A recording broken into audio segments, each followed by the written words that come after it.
आपको लोकसभा चुनाव 2024 याद होगा, जब कांतिलाल भूरिया कांग्रेस के उम्मीदवार के रूप में अपनी नामांकन रैली में और कई सभाओं में कह रहे थे कि ये उनका अंतिम चुनाव है, आशीर्वाद दे दीजिए, वो लड़ाई लड़ेंगे।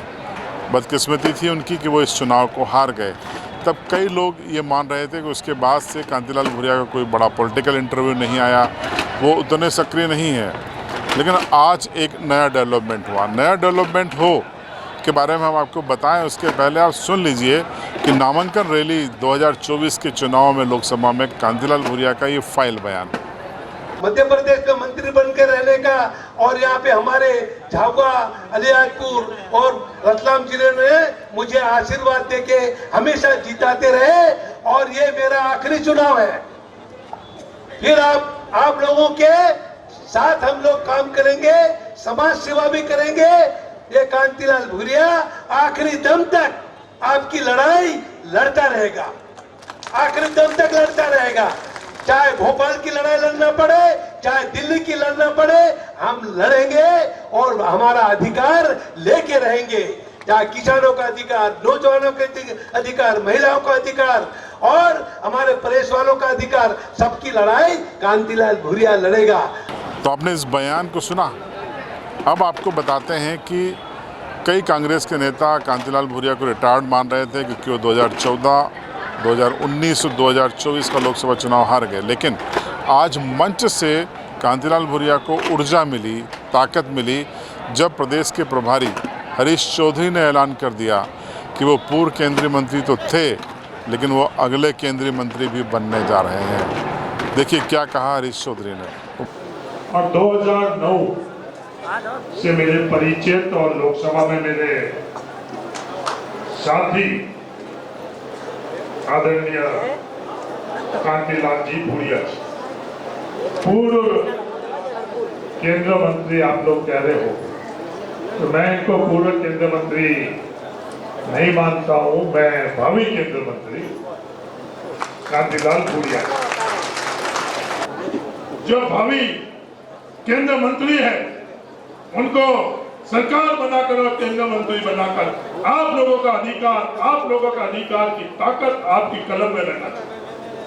क्योंकि जब ये मंत्री थे, इन्होंने क्या फैसला किए, समय क्या में वरना मैं वो बता देता। हर समय मंत्री रहकर आज के समय में आगे पीछे मोदी जी को जो भगवान बनाकर और आगे पीछे हो रहे, वैसे नहीं। इन्होंने आदिवासियों को भगवान बनाया, इन्होंने देश को भगवान बनाया। इनके फैसले हर समय उस वक्त भूरिया जी के थे, वो आदिवासियों के लिए थे, भारत के लिए, उनके देश के लिए थे। आज के वक्त के अंदर मंत्रियों का नहीं है, जिनकी आवाज नहीं है, जिनकी कलम की ताकत खुद के हाथ में नहीं है, हाथ दूसते हैं। यहाँ के मुख्यमंत्री जी की भी आवाज, पूर्व मुख्यमंत्री जी की आवाज पहुंचाने के लिए उनके पास कोई और जरिया नहीं है।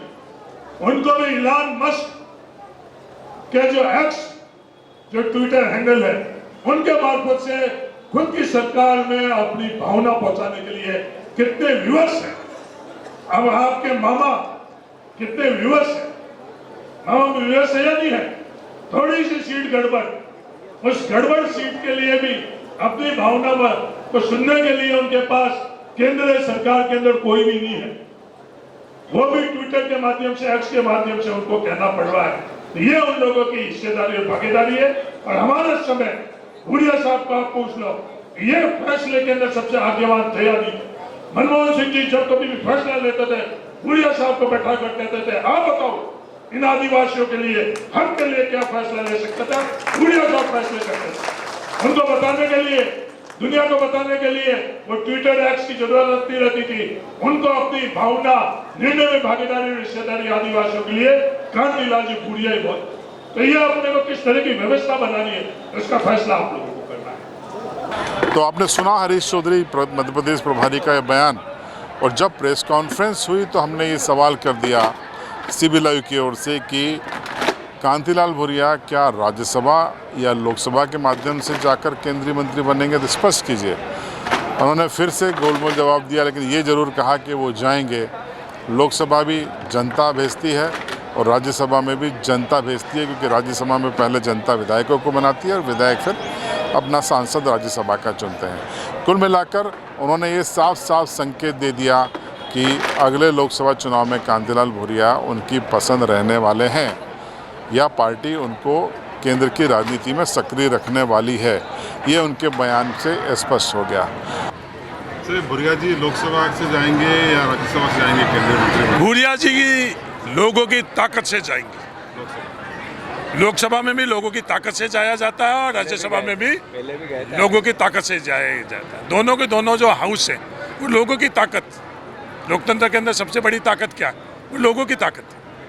अब इस खबर पर आपकी राय क्या है, कमेंट बॉक्स में ज़रूर बताएं। चैनल पर नए हो तो सब्सक्राइब करें और बेल आइकन ज़रूर दबाएं।